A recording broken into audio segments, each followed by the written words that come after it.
आज एक बहुत ही इंटरेस्टिंग टॉपिक पे बात करते हैं। वेस्ट बंगाल की जो सिचुएशन इस समय चल रही है इंडिया में, let us talk about that. I am not going on the political angle, I am talking about specifically the legal angle कि लीगल सिचुएशन ये कैसे और कहाँ कहाँ जा रही है, किस किस डायरेक्शन में जा रही है। Let's talk about that. पहले तो ये स्टेट असेंबली डिसॉल्व हुई, जो 294 सीट्स थी। बीजेपी ने मेजोरिटी अपनी बना ली, तृणमूल कांग्रेस जो है माइनॉरिटी से हार गई। Now the interesting part, CM refuse to resign. अब इसका कॉन्स्टिट्यूशनल इफेक्ट क्या हुआ? अब आई एम नॉट अवेयर कि ऐसी सिचुएशन पहले आई हो।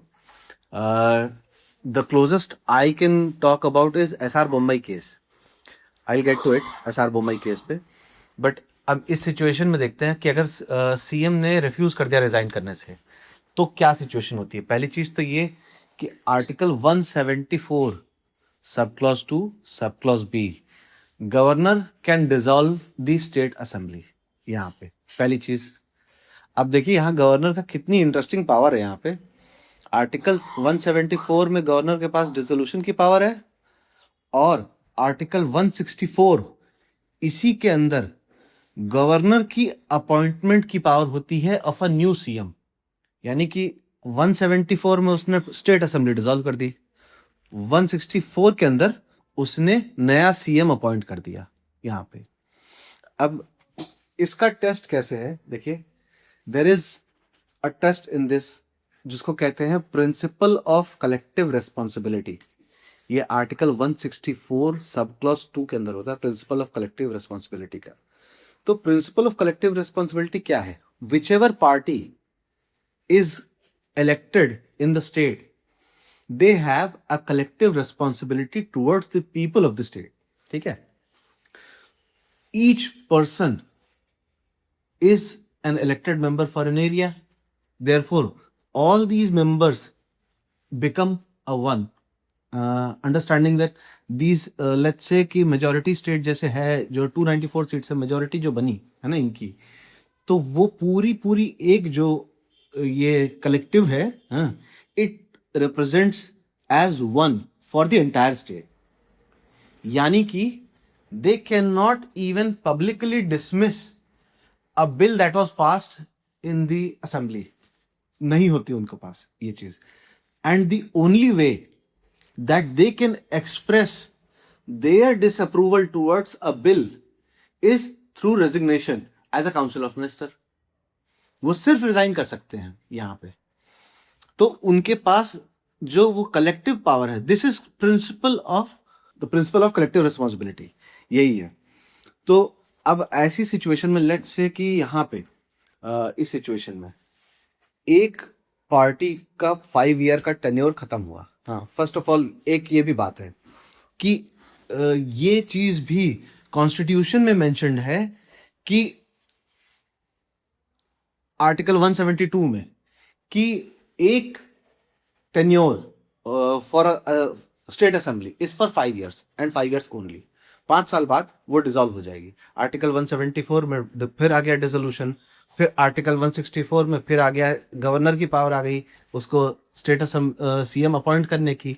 आर्टिकल 164 2 में फिर आ गई पावर, यहाँ पे देखिए प्रिंसिपल ऑफ कलेक्टिव रिस्पॉन्सिबिलिटी की।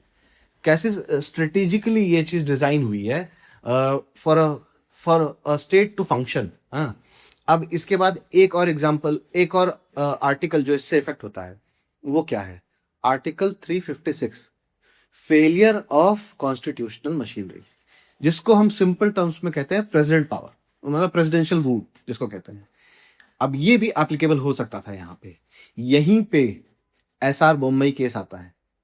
एसआर बोम्मई केस में क्या हुआ था, that the governor on his subjective writing wrote to the president कि जो है ये government should not function any more. हाँ, और वो असेंबली डिसॉल्व कर दी गई। Therefore SR Bommai reached out to supreme court and a 9 जज बेंच डिसाइडेड दिस इस केस में कि governor can not subjectively decide this कि ये जो है पूरी असेंबली डिसॉल्व होनी चाहिए।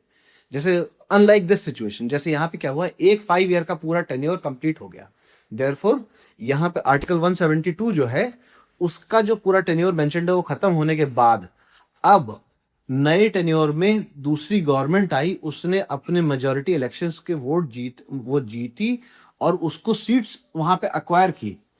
यहाँ पे जो एसआर बोम्मई ने फ्लोर टेस्ट की बात की थी, ऑनरेबल सुप्रीम कोर्ट ने फ्लोर टेस्ट जो होता है, फ्लोर टेस्ट क्या होता है, that the only the floor of the legislative assembly can decide the majority of that state and the government being formed in that state. यही floor test है, ये एसआर बोम्मई केस में कहा गया था। अब ये फ्लोर टेस्ट अगर इस केस में देखा जाए तो गवर्नमेंट के बीजेपी के फेवर में जा रहा है यहाँ पे। हाँ, अब क्या सिनारियो क्या होगा, दो एंगल है देखिए इसके। हाँ, एक तो जाता है एडमिनिस्ट्रेटिव एंगल, दूसरा जाता है जुडिशियल एंगल। यानी कोर्ट के दरवाजे भी गवर्नमेंट खटखटा सकती है। हाँ, और वो मैं बात करूंगा। Let's first go towards the administrative angle. तो अब गवर्नर ने यहाँ पे स्टेट असेंबली डिसॉल्व कर दी। हाँ, अब अपॉइंटमेंट ऑफ न्यू सीएम भी तो गवर्नर के हाथ में है ना। तो वो क्या करेंगे, वो न्यू सीएम अपॉइंटमेंट के लिए ओथ सेरेमनी उन्होंने ऑर्गेनाइज कर दी राजभवन पे। नए सीएम ने ओथ ले ली वहां जाकर के। अब the moment new CM takes oath तो क्या होगा, जो स्टेट होम डिपार्टमेंट होगा, नॉट होम मिनिस्ट्री, या स्टेट होम डिपार्टमेंट, स्टेट में होम डिपार्टमेंट होता है, सेंटर में होम मिनिस्ट्री होती है। तो स्टेट होम डिपार्टमेंट जो होगा, अब वो आ गई उस करंट गवर्नमेंट के अंडर में।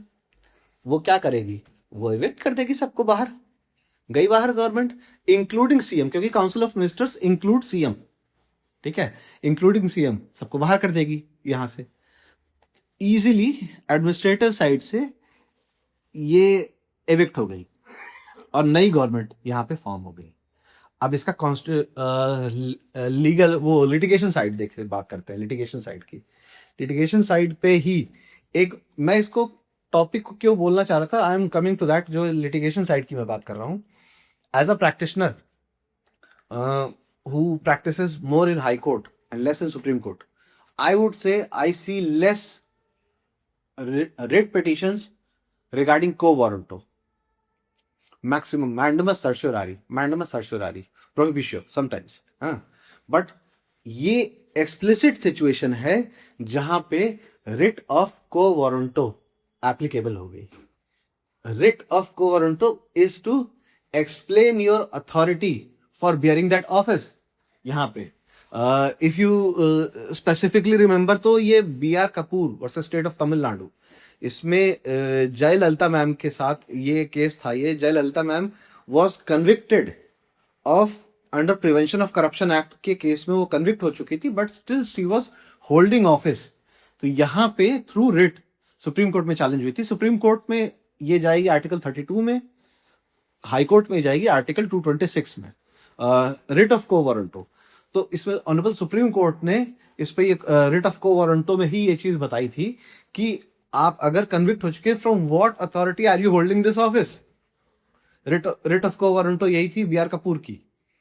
तो ये एक एंगल है जो यहाँ पे नई फॉर्म्ड गवर्नमेंट के पास ये भी एक ऑप्शन है to file a writ of quo warranto either before the high court of Calcutta or before the Honorable Supreme Court under writ of quo warranto challenging the previous government कि under what authority are you holding this office।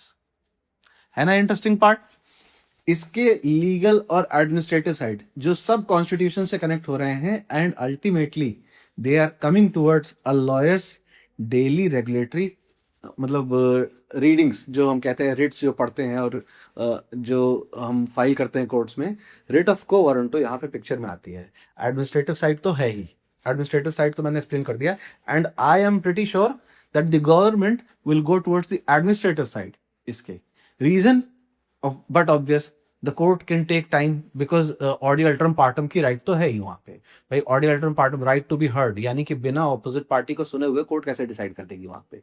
तो it can take a longer duration to decide that matter. Therefore, administrative part is the easier part, and easily West Bengal government will be evicted in this. Thank you.